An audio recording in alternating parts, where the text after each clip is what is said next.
Aging is not the end, it's the beginning of something sacred. We spend our lives running, chasing deadlines, dreams, relationships, recognition. In our youth, we are passengers on a high-speed train, racing toward a destination we can't quite name. And all the while, society whispers a dangerous message: you must stay young to stay valuable. But what if that's the greatest illusion of all? What if growing older isn't a slow descent, but a sacred ascent, a quiet return to truth? In the teachings of the Buddha, aging is not something to be feared or resisted. It is a profound opportunity, a spiritual ripening. It's the shedding of noise, ego, and attachment. It's the time when illusions fall away and clarity begins to rise like the sun through the mist. Reaching 70 is not the beginning of decline. It is the beginning of awakening. This is not merely a poetic idea. It is a lived truth, one echoed in the quiet eyes of elderly monks, in the stillness of mountain temples, in the smiles of those who have let go of the world and found peace within themselves.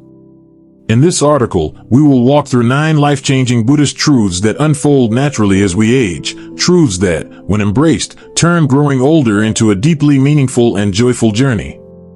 More than 40% of what follows is drawn from timeless Buddhist wisdom. The rest is drawn from real life, personal reflections, stories of the elderly, and insights earned through letting go, starting over, and waking up to what really matters. Let this not be just a lesson on aging. Let it be a meditation, a mirror, and perhaps, an invitation. An invitation to see that your later years may not be your last chapter, but your most beautiful one. 1. Letting go isn't losing, it's real freedom. As we age, we slowly come to realize something profound: not everything we've carried through life was meant to stay with us. By the time we reach 70, we begin to understand that much of our suffering didn't come from what happened to us, but from our refusal to let it go. The old arguments, the guilt, the disappointments, the people who left without apology, we hold on tightly, believing that clinging keeps us in control. But in truth, it only keeps us in pain. Buddhism teaches that attachment is the root of suffering. And it's not just about material things. It's about expectations, identities, even emotional wounds we've grown used to. We think, if I let go, I lose a part of myself. But letting go is not loss, it's space. Space for peace, for clarity, for joy to return. An elderly man I once met told me that he used to replay one painful moment in his life over and over, something someone had said to him decades ago. One day, tired of carrying it, he wrote it down on paper, folded it, and threw it into the river. I thought it would feel like defeat, he said, but it felt like breathing for the first time. That's what letting go does. It doesn't erase your story, it frees you from being trapped inside just one chapter. Think of your mind as a small room. Every regret, every grudge, every what if is a piece of furniture crowding the space. Eventually, there's no room to sit, no air to breathe.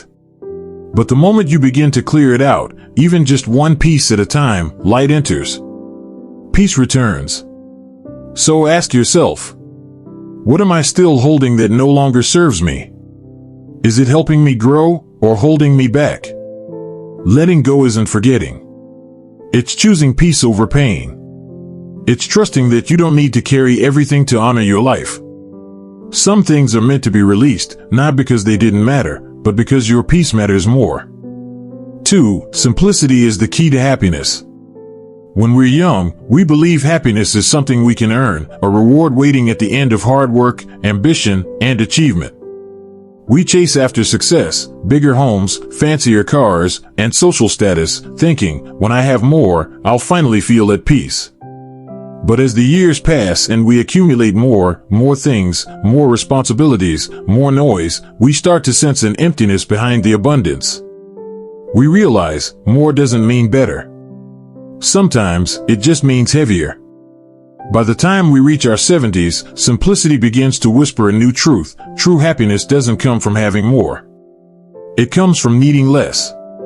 The Buddha himself lived with almost nothing, a robe, a begging bowl, and a place to sleep under the trees. He walked with calm. He smiled with ease. He radiated joy.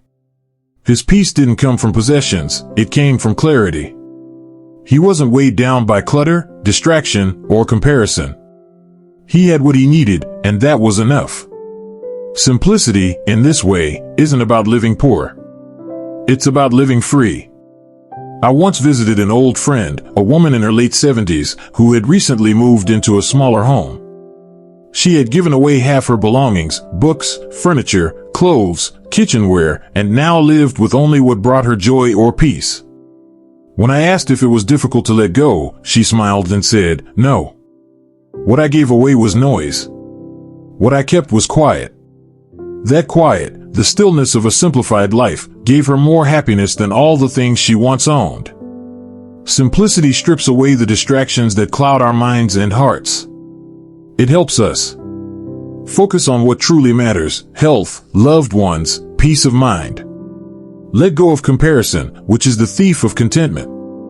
Reconnect with small joys: a hot cup of tea, a quiet morning, birdsong at dawn. The less we carry, the more we can feel. The less we chase, the more we can appreciate. Look around your life, your home, your mind, your relationships. Ask, what am I keeping out of habit, not love? What could I let go of today to feel lighter? Am I making space for peace, or just filling space out of fear? Simplicity is not emptiness. It's spaciousness. And in that space, happiness can finally breathe. 3. The present moment is all that matters. For most of our lives, we are either reaching backward or leaning forward, replaying the past or rehearsing the future. Rarely do we land in the only place life is actually happening, right here, right now. But something shifts with age. At 70, we begin to feel the weight of time in a different way. We realize that the past cannot be changed, and the future cannot be controlled. All that truly exists, all that ever really existed, is this moment. Buddhism teaches that suffering arises when we dwell in the past or worry about what's to come. The mind spins stories. I should have said this. What if that happens? Why did they do that to me? But in the stillness of the present, those stories lose their grip. You can't suffer over a memory you're not feeding. You can't fear a future that hasn't arrived. The Buddha once said, "Do not dwell in the past, do not dream of the future, concentrate the mind on the present moment." Simple, but life-changing. An old monk I met in Thailand had a morning ritual. He drank tea in complete silence, focusing only on the warmth of the cup in his hands, the scent of the steam, and the taste with each sip. When I asked him why he did it so slowly, he smiled and said, "Because this cup of tea will never happen again." There was something profound in that simplicity, a recognition that every moment is unrepeatable and therefore sacred. When you truly live in the now, a simple walk becomes a meditation. A conversation becomes connection. A sunset becomes poetry. Even washing dishes becomes an act of devotion. Presence turns the ordinary into something holy. We've trained our minds for decades to rush ahead or look behind. Being present feels unnatural at first, even boring. But the more we practice, the more we realize peace was never far. It was always just here, waiting for us to arrive. The next time you drink tea, take a walk, or sit in silence, try this. Feel your breath. Notice your surroundings. Say softly in your heart, "This moment is enough." Then ask yourself, how much of my life have I missed by not being present? What would it feel like to truly arrive, in this body, in this breath, in this moment? The present moment is not just where life happens, it's where you happen. 4. Your mind is the architect of your reality. As we age, we start to see something we may have missed in our younger years. The world around us doesn't shape our happiness as much as the world within us does. Two people can face the same challenge, illness, loss, disappointment, and respond in completely different ways. One becomes bitter. The other becomes wise. The difference? Not fate. Mindset. Buddhism teaches that the mind is like a garden. Whatever you plant, grows. If you feed it fear, comparison, and anger, it will produce suffering. If you nourish it with compassion, gratitude, and mindfulness, it will bloom with peace. Our external life is often just a reflection of our internal landscape. That's why the Buddha said, with our thoughts, we make the world. I once knew two men in their 70s, both living alone, both with modest pensions and quiet routines. But one complained endlessly about politics, the weather, his health. The other smiled at the rain, shared fruit from his garden, and greeted strangers with warmth. Same situation. Different inner world. One had allowed his mind to become a battlefield. The other, a sanctuary. At 70, you begin to see that life was never about having perfect circumstances, because those never truly last. Health changes. People come and go. Success fades. But your mind remains your companion through it all. How you speak to yourself matters. What you focus on matters. What thoughts you entertain daily, they quietly shape your joy or your suffering.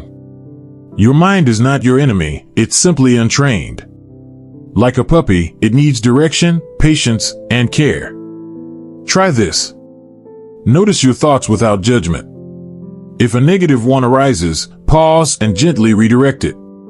Practice saying, "This thought doesn't serve my peace. I let it go."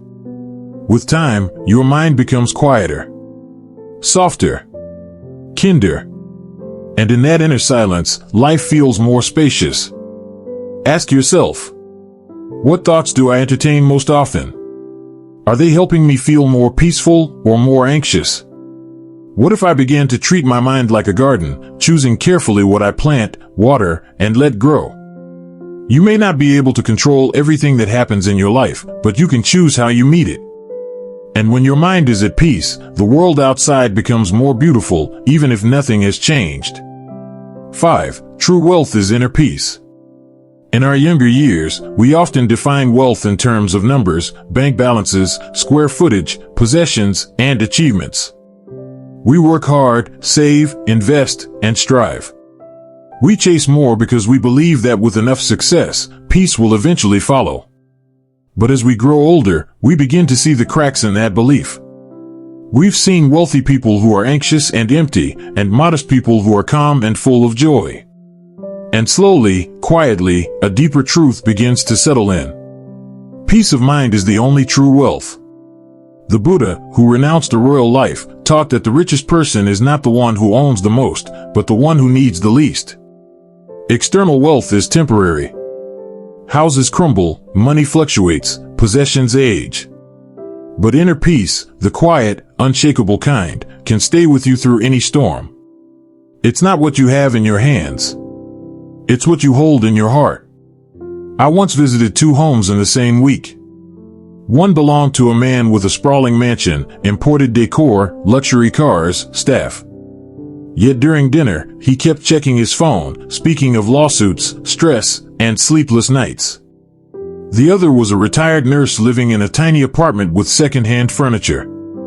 But she offered tea with joy, laughed easily, and said softly, "I may not have much, but I sleep with a quiet heart." Guess who felt richer? At 70, you start to feel it deeply. You no longer want noise, you crave stillness. You no longer want validation, you crave authenticity. You no longer chase more, you long for enough. Inner peace becomes the most precious possession. It's what allows you to enjoy your meal, to appreciate small moments, to rest without regret. And unlike money, no one can steal it. It's earned through wisdom, not wealth. Each night, try this. Reflect on what truly brought you peace that day. Was it silence? A kind word? A warm breeze? Ask yourself, what can I simplify or release to feel more at ease tomorrow? You may find that peace has always been close, it just got buried beneath the noise of wanting more. Ask yourself, am I richer in money or in peace? What am I trading my inner calm for? What would it look like to prioritize peace over possessions? Because at the end of life, the size of your house won't matter. But the size of your peace, that will echo. 6. The people you surround yourself with matter more than you think. In youth, we often choose relationships based on convenience, excitement, or shared interests. But as we grow older, the value of connection begins to shift. We realize that some people leave us drained, while others leave us lifted. At 70, you've lived long enough to know this truth by heart. The company you keep shapes your peace, your energy, and even your health. Buddhism teaches that the people around us are like mirrors, reflecting and amplifying the qualities we allow into our lives. If you surround yourself with those who gossip, complain, or dwell in negativity, you begin to carry their burdens as your own. But if you sit with those who embody kindness, patience, and joy, their presence becomes medicine for your soul. The Buddha referred to this as Sangha, the spiritual community. He believed that walking the path of peace is not meant to be done alone, but supported by wise and loving companionship. An elderly man I know, Mr. Tien, once said to me, "I used to attend every gathering I was invited to, even if I left feeling empty. Now, I choose peace over popularity. I'd rather have tea with one kind person than a banquet full of noise." Since then, he's kept a simple rule: if a conversation leaves me heavier than I arrived, I don't return. That's not isolation. That's wisdom. As we age, our time and energy become more precious. Every interaction becomes more meaningful. Every relationship more sacred. There's less room for drama, noise, or false connection. You begin to value deep, quiet conversations over loud opinions. Gentle presence over attention-seeking. Honest friendship over surface-level flattery. And slowly, your circle may shrink, but it will shine. Choosing the right people isn't selfish, it's spiritual self-care. Let go of relationships that exhaust you, that pull you into old versions of yourself, that thrive on negativity.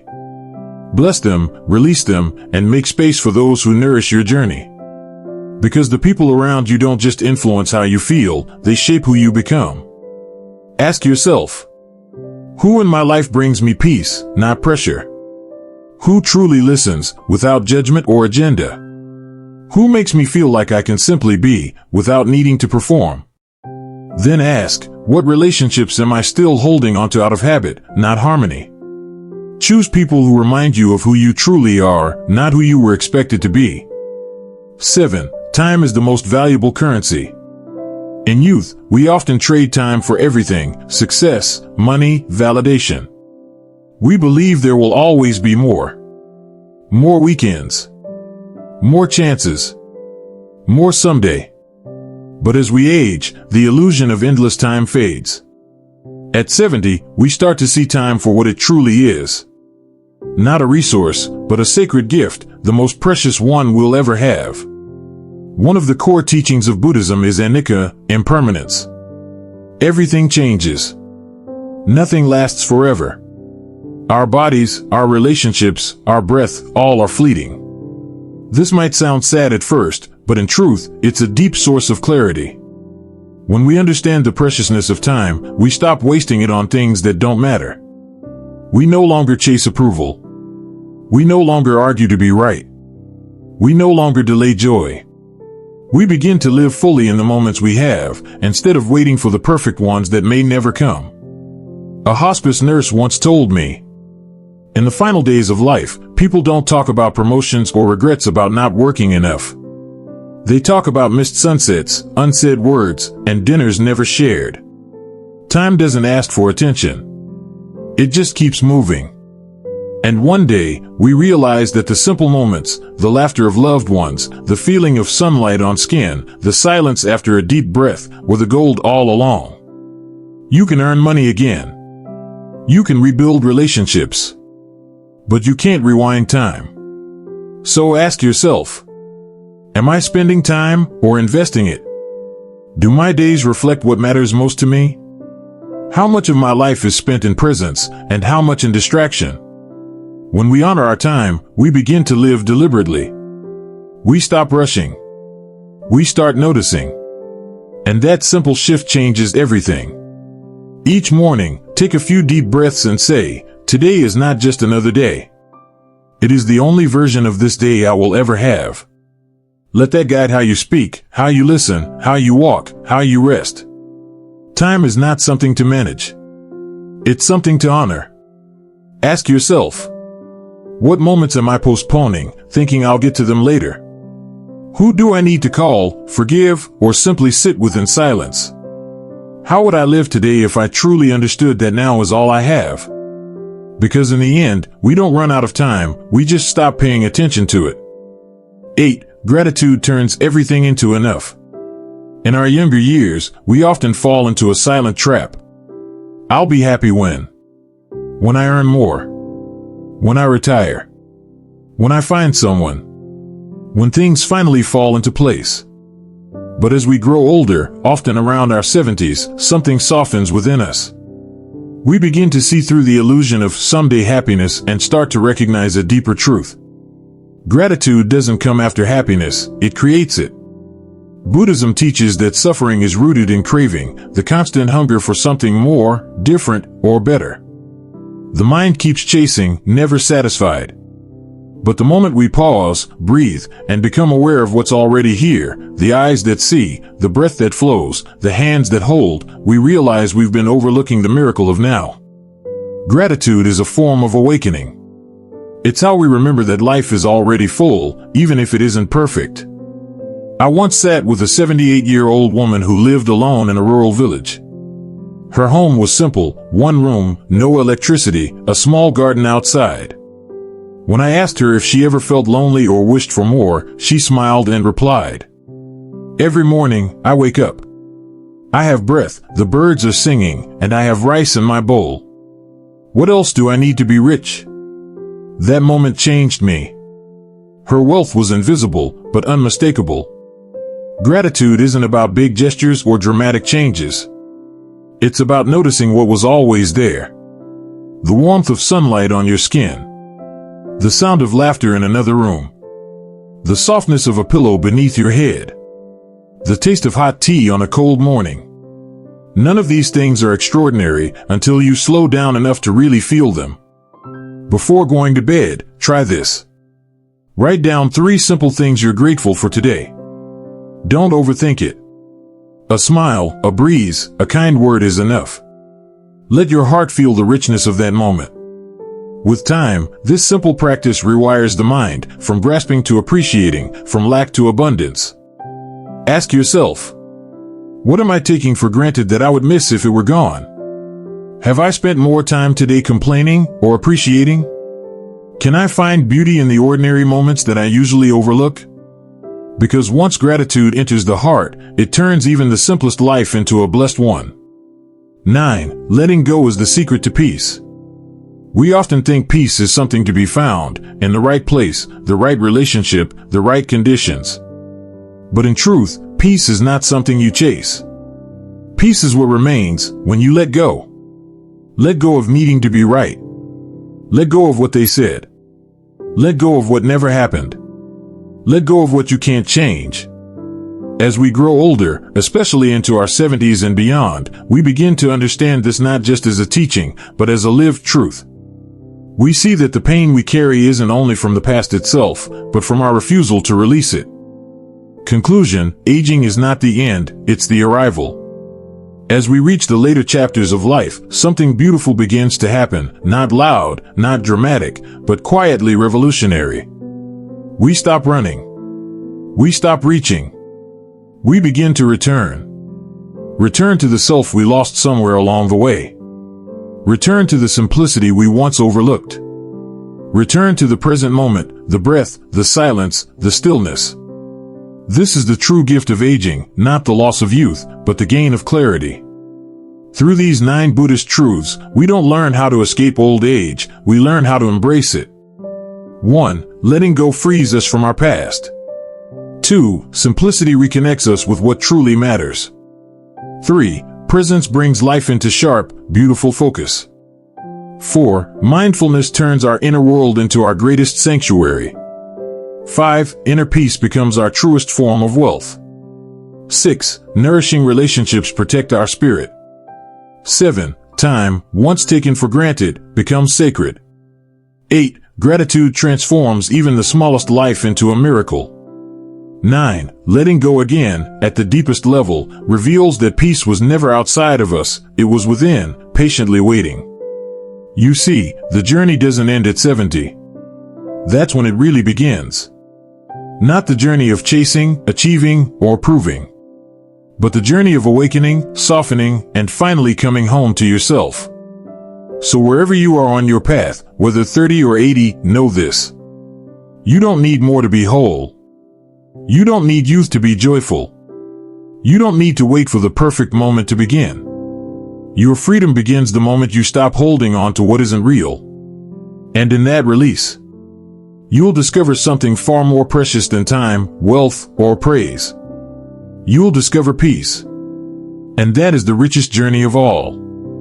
In Buddhism, clinging is the great thief of peace. We hold on to stories, identities, disappointments because they feel familiar.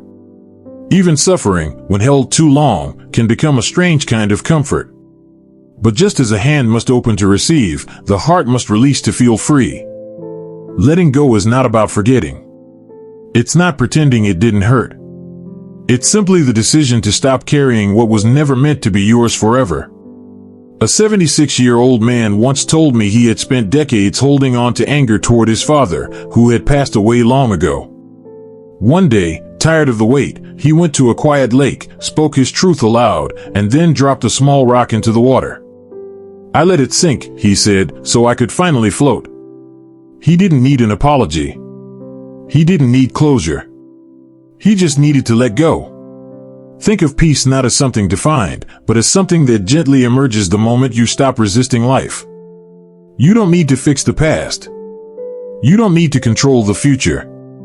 You just need to stop grasping and be here, fully, softly, honestly. That's where peace lives. When a painful memory or heavy emotion arises, try this. Breathe in deeply. Say silently, I see you. I release you. Exhale with intention, as if letting that weight leave your body. Do this as often as you need. Some emotions take time, but even small releases bring space. Ask yourself, what am I still holding on to that no longer serves me? What would happen if I stopped carrying it, even just for today? Am I willing to trade this weight for peace? Letting go isn't weakness. It's maturity. It's wisdom. It's trust in life. And in the end, as everything else fades, what remains is this quiet knowing. I am free.